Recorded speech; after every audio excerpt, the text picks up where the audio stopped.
அனைவருக்கும் வணக்கம். உவமையால் விளக்கப்படும் பொருள் அறிதல்ல இன்னைக்கான 5. முதல்ல பளிங்கு போலன்னு எதை சொல்லுவாங்க அப்படின்னா, பளிங்கு கற்கள் ரொம்பவே ஒரு கண்ணாடி மாதிரி வந்துட்டு பக்கத்தில் இருக்க பொருள் நமக்கு ஈஸியாக காட்டும். ஸோ அது மாதிரி இருக்கிறதுக்கு வெளிப்படைத்தன்மை. ஸோ பளிங்கு போல அப்படின்றது உவமை, வெளிப்படைத்தன்மை அப்படின்றது அதுக்கான பொருள்.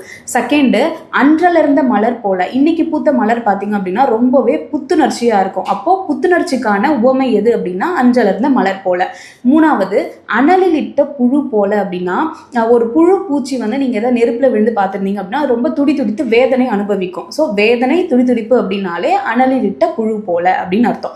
நாலாவதா வந்து பார்த்தீங்கன்னா, அலையில் விழுந்த துரும்பு போல. அலையில வந்து ஒரு துரும்பு இருந்துச்சு அப்படின்னா அது மேலும் மேலும் துருப்பிடிச்சு துன்பத்தை தான் அனுபவிக்கும். ஸோ கடைசியா, அலையில்லா கடல் போல. அலையில்லாத கடல் எப்படி இருக்கும்? ரொம்பவே அமைதியா இருக்கும். ஸோ உவமை பார்த்தீங்க அப்படின்னா அலையில்லா கடல் போல அப்படின்றது உவமை, அதுக்கான பொருள் அமைதி. நன்றி.